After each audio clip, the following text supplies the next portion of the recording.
안녕하세요. 디바제시카입니다. 토요미스테리 카카오TV에서 생방으로 진행하고 있는데요.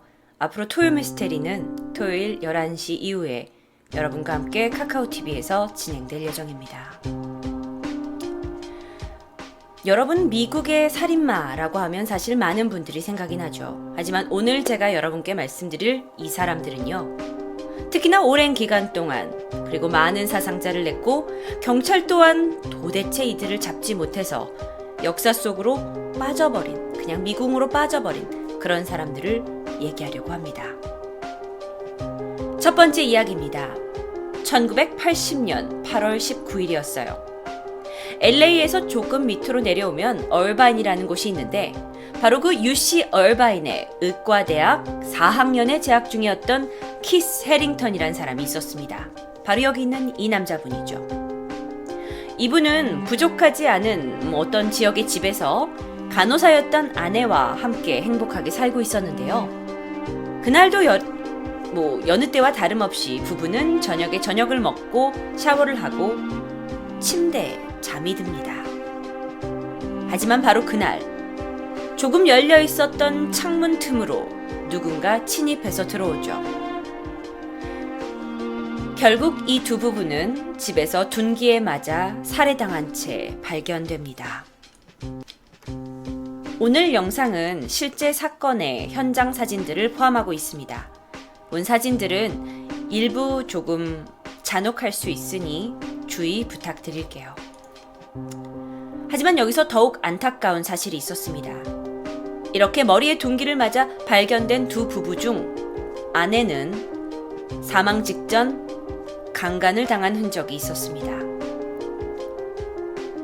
두 부부는 이틀 뒤에 찾아온 아버지에 의해서 발견됐고요.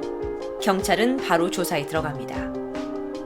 3달 동안 조사를 계속했지만 사실 이 두 부부는 주변에 사람들에게 이렇다 할 나쁜 짓을 한 사람들도 아니고 굉장히 온순하게 살아가고 있었던 사람들이었기 때문에 도저히 용의자를 찾을 수가 없는 거였죠. 그렇게 시간이 지나버립니다. 1년이 지났어요. 1981년 2월 6일입니다. 사건이 일어난 곳으로부터 약 한 17마일 정도 떨어진 곳이라고 하면 약 20km 정도라고 생각을 하면 될 것 같은데요. 20km 정도 떨어진 곳, 그러니까 멀지 않은 곳이에요. 이곳에서 또 다른 여성 피해자가 발견됩니다. 그녀는 28살의 기혼 여성이었습니다. 그녀는 2월 6일 오후 자신의 집에서 강간당한 후 심하게 매질을 당하고 나서 자택의 침대에서 변사체로 발견됩니다. 그런데 범인은 증거를 남겼습니다. 바로 이게 증거였어요. 범인은 신발 자국을 남기게 됩니다. 이 신발 자국을 단서를 가지고 경찰은 수사에 들어갔죠. 6개월 동안 지속적인 수사가 시작됐고 계속됐지만 이렇다 할 용의자를 찾지 못했습니다. 그리고 나서 5년이 흘렀습니다. 1986년 5월 5일.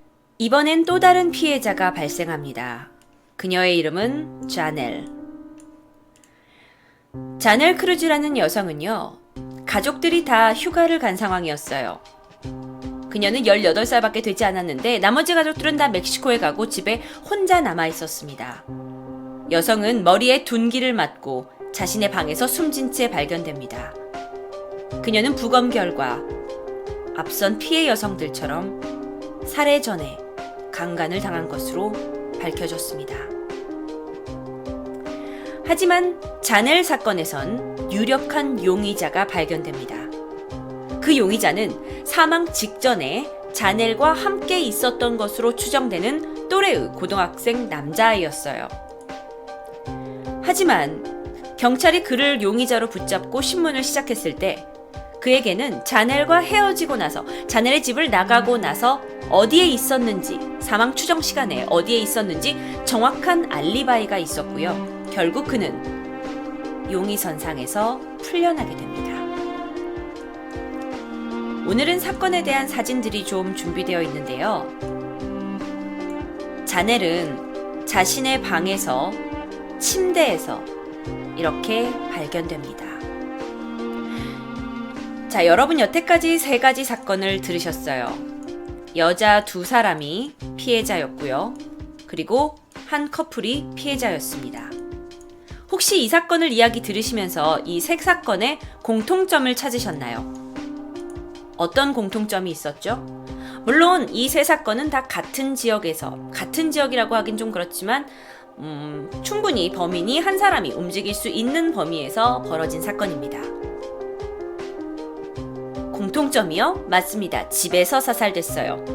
무언가 둔기로 맞은 흔적이 있었습니다. 그리고 여성들은 다 강간을 당했고요. 그리고 3사람 다 침대에서 발견됐습니다. 무언가 이 3개 사건은 각각의 용의자를 찾는 데는 실패하게 됩니다. 하지만 무언가 우리에게 연관성이 있지 않나라는 생각을 남기게 되죠. 하지만 당시에는 이 사건 그냥 미제 사건으로 다 묻히게 됩니다. 사건은 점점 잊혀져 갔고 이 각각의 사건에서 남아있던 증거는 경찰서 보관실에 남아있게 됩니다. 그리고 무려 10년이 지나게 됩니다. 1996년이 됐어요. 아무래도 좀 더 과학기술이 발달했겠죠. 그래서 사람들이 이 경찰에서 다시 이 미제 사건들을 꺼내보기 시작합니다. 2 부부가 참혹하게 침대에서 살해당한 사건, 기혼 여성, 평소에 주변에 전혀 원한을 살만할 일이 없던 이 여성, 그리고 아무런 연관성도 없어 보이고 그냥 집에 혼자 있었던 이 10대 여성, 이 3사건을 꺼내게 되죠.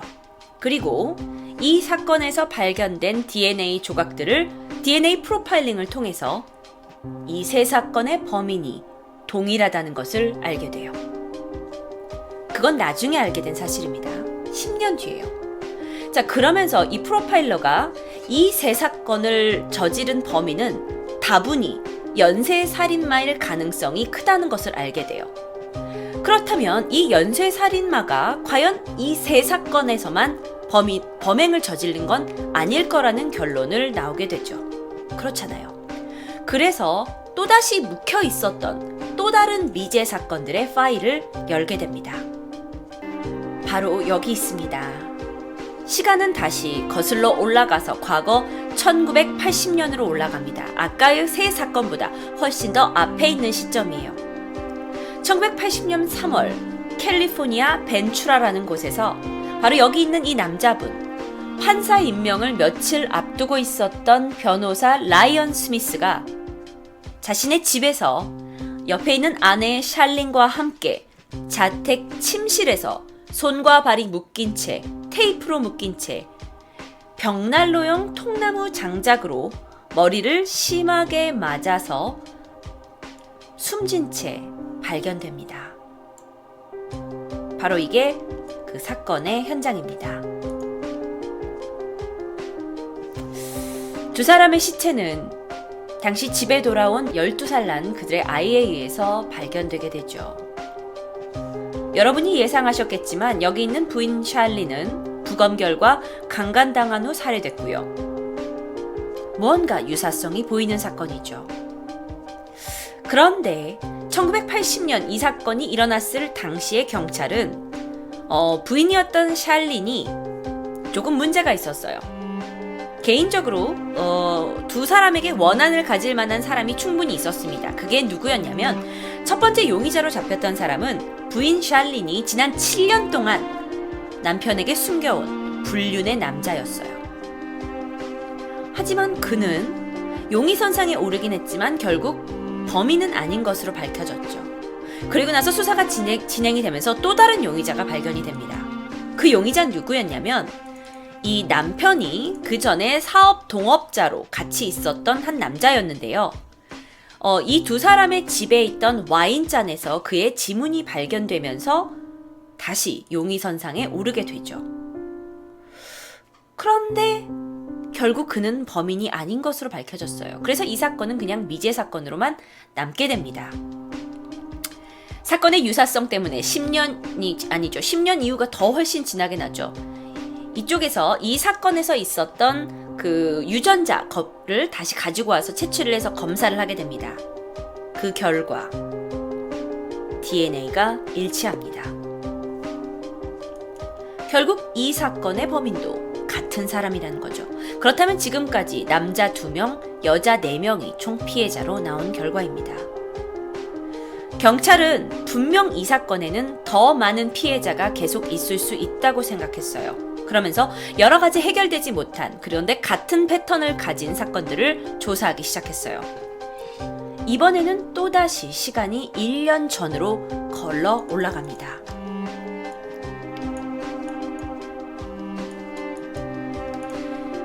이번엔 1979년 10월 1일이에요. 여기는 캘리포니아에서 조금 더 위쪽으로 올라간 아주 작은 동네인 콜리타라는 동네였어요.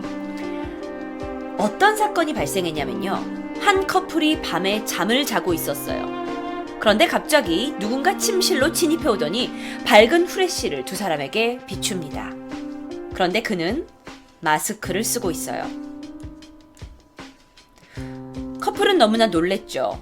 하지만 이 침입자는 그 둘에게 흉기로 위협을 합니다. 그리고 여자에게 남자친구의 손을 뒤로 묶으라고 지시하죠. 너무 무서웠기 때문에 여자는 손을 묶게 되고요. 남자는 손과 발이 묶인 채 침대에서 움직일 수 없는 상태가 됩니다. 그는 그러니까 범인은요, 여자친구를 거실로 데려가서 강간을 시도하죠. 조금 긴 사건이었는데 그걸 조금 짧게 얘기하면 결국 남자가 방에 돌아왔을 때는 묶여 있었던 남자와 또 여자가 도망친 상태였어요. 남자는 집의 앞마당으로 도망을 쳤고 여자는 뒷뜰로 달아나게 됩니다. 범인은 한 명이었는데 두 사람이 다른 방향으로 가게 되다 보니까 두 사람을 한 번에 잡을 수 없다는 걸 알아차린 범인이 결국 도망을 가게 됩니다. 그런데 이 사건이 여기서 끝이었냐고요? 아니요. 그리고 2달이 흐릅니다. 이 사건이 있었던 집에서 5분밖에 되지 않는, 걸어서 5분밖에 걸리지 않는 집의 거리에서 자고 있던 남자와 그의 여친, 그런데 둘이 같이 있던 상황에서 누군가 침입자가 들어오고 남자는 손발이 묶인 상태에서 남자가 같이 있는 방 상태에서 여자가 강간을 당하죠. 그리고 나서 또다시 시간이 조금 흐릅니다. 이 작은 마을 골리타에서 35살의 쉐리 도밍고와 27살의 그레고리 산체스가 살해당한 채 발견됩니다.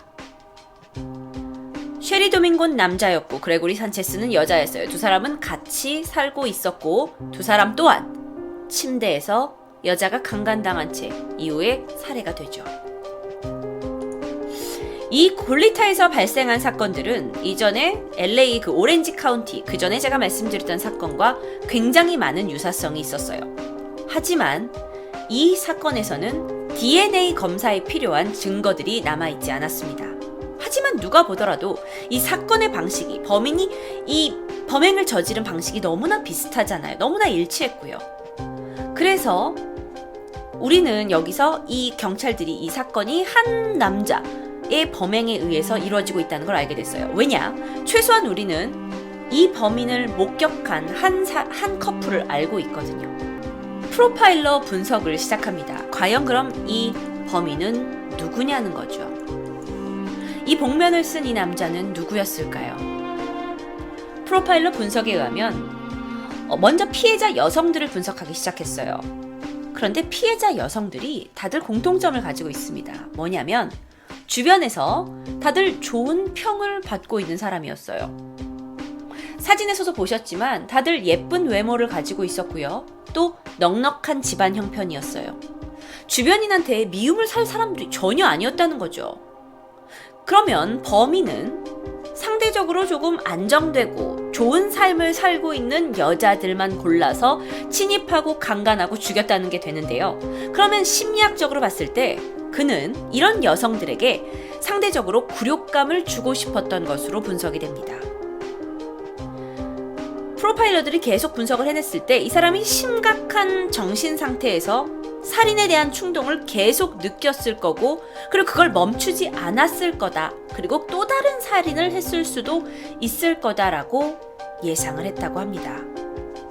물론 이때 골리타 사건을 통해서 사람들이 몽타주를 작성했어요. 그때 나온 몽타주는 바로 이거였죠. 살인마는 복면을 쓰고 총기로 무장한 채 독신 여성이 살거나 또는 부부가 사는 주택만을 골라서 잠자는 시간에 침입을 합니다. 후레쉬를 비추고서 그들을 깨웠고요. 여자를 강간합니다. 그리고 옆에 남자가 있을 경우 여기서 특이해집니다. 이 범인이 했던 그 범행 중에 굉장히 소름 끼치는 게 있는데요. 남자를 묶어요. 그리고 남자의 등 뒤에다가 작은 접시를 쌓아서 올려놓습니다. 근데 이 접시는 어떤 거냐면 그 커피잔 마실 때 그 커피잔 밑에 있는 작은 접시 있죠. 사이즈가 작은 거. 그 컵 접시를 계속 여기다가 쌓아놓은 다음에 옆에서 여자를 강간을 하면서 이 남자한테 네가 몸을 움직여서 혹시 이 접시가 쓰러져서 깨지게 되면 둘 다 죽여버리겠다고 협박을 하게 되죠. 그렇게 이 사람은요, 총 30명을 강간하게 됩니다. 이 사건이 계속되면서 아마 이 범인은 자신을 목격한 목격자들도 다 죽였던 것 같아요. 한 사건에서는 개를 데리고 아내와 동네를 산책하고 있던 한 라이언 맥골이라는 그 군인 출신의 남자였는데 이 사람의 총에 의해서 살해되기도 했죠. 사실 당시만 하더라도 이 지역은 작은 마을이었고 밤 시간이 되더라도 아이들이 자전거를 타고 동네 아이들끼리 모여서 노는 아이들이었고 또 집 문을 꼭 잠그지 않아도 되는 그런 좀 순수의 시대였거든요. 그런데 이 사건을 통해서 마을 전체는 공포의 도가니가 되고 다들 여자를 많이 노리고 있으니까 굉장히 큰 사건이 됐는데 여전히 미제 사건으로 남아버리게 됩니다. 결국 그는 1980년대 나이트 스토커로 불리게 되는데요. 사실 여러분 나이트 스토커 하면 또 다른 인물이 생각나실 겁니다. 그 인물에 대한 토요 미스테리는 제가 진행한 적이 있고요. 혹시 여러분 제 토요 미스테리에서 이 사람 사진 보신 적 있을 겁니다. 그의 이름은 리처드 라미레즈예요. LA 일대의 정말 살인사건으로 사람들을 공포에 몰아넣었던 잔인한 연쇄살인범인데요. 사실 그가 나이트 스토커라고 불렸었는데 그 사람이 있기 이전부터 이미 연쇄살인을 저질러온 이 사람은 미국 내에서 오리지널 나이트 스토커라고 불리기 시작합니다. 또는 또 다른 이름은 골든 스테이트 킬러라고 불리기도 하죠. 자, 물론 이게 범인인지 아닌지는 몰라요. 이건 그냥 몽타주일 뿐입니다. 범인은 1976년부터 1986년까지 총 10년 동안 미국 캘리포니아 아래에 있는 남가주 지역, 북가주 지역을 왔다 갔다 하면서 총 12명을 살해하게 되고 45명을 강간하게 됩니다. 그렇게 10년간의 그의 범행이 막을 내리게 돼요. 조사 과정에서 피해자들한테 나온 강간범이 DNA를 대조시켰을 때 그 DNA가 다 일치하다는 조사를 받게 되고요. 물론 그의 범인 행각도 굉장히 비슷했고요. 그는 잡히지 않았습니다. 사건 당시 살인자는 약 한 178cm 정도의 백인 남성으로 금발 또는 옅은 갈색 머리를 가진 것으로 알려졌어요. 만약 그가 지금까지 살아있다면 약 60살에서 74살 정도로 추정이 된다고 해요. 그는 캘리포니아에서 가장 악명 높은 연쇄살인범 중에 하나로 기억되고 있어요. 그리고 가장 오랫동안 수사망을 피하고 있는 용의자 중에 한 명이죠. 그런데 2016년이 되었습니다. 2016년 6월 첫 사건 발생 40주년을 계기로 이 연쇄살인범 체포를 위한 재수사가 시작됐어요. 이 수사의 활성화를 하기 위해서 그 사람을 체포하기 위한 정보를 주는 사람에게 현금 5만 달러의 현상금이 걸렸죠. 5만 달러라면 한국 돈으로 5천만 원, 6천만 원 정도를 얘기합니다. FBI는 웹사이트를 신설했고요. 이 살인범의 경찰 스케치, 사건 발생 지도, 목격자, 그리고 희생자 유가족들의 인터뷰까지 다 일반인들이 볼 수 있도록 웹사이트에 올려놓게 됐고요. 또한 각종 소셜미디어와 디지털 플랫폼을 통해서 전국에 이 살인범의 몽타주와 정보를 알리기 시작했죠. 이게 사건을 통해 나온 세 사람의 몽타주입니다. 물론 딱 어떤 몽타주라고 딱 정해진 게 아니에요. 이 몽타주가 지금 가장 유력하다고 알려져 있어요. 프로파일러들은요, 그 사건 발생을 했던 세크라멘토 지역에 특히나 군 기지 근처에서 이 사건이 많이 발생을 했는데, 아무래도 물론 이 사람은 세크라멘토나 또는 뭐 LA, 캘리포니아 지역에서 이주했을 가능성이 크지만 살인범이 총기를 다루는데 굉장히 능숙했던 것, 그리고 사건을 처리하는데 굉장히 깔끔했던 점을 미루어 보아서 군대나 경찰에서 훈련을 받은 것이 아닐까라고 추정하고 있다고 합니다. 그런데 이 사람 잡았냐고요? 아니요. 이 사건은 40년 동안 아직도 미국 경찰들에게 미제 사건으로 남아 있습니다.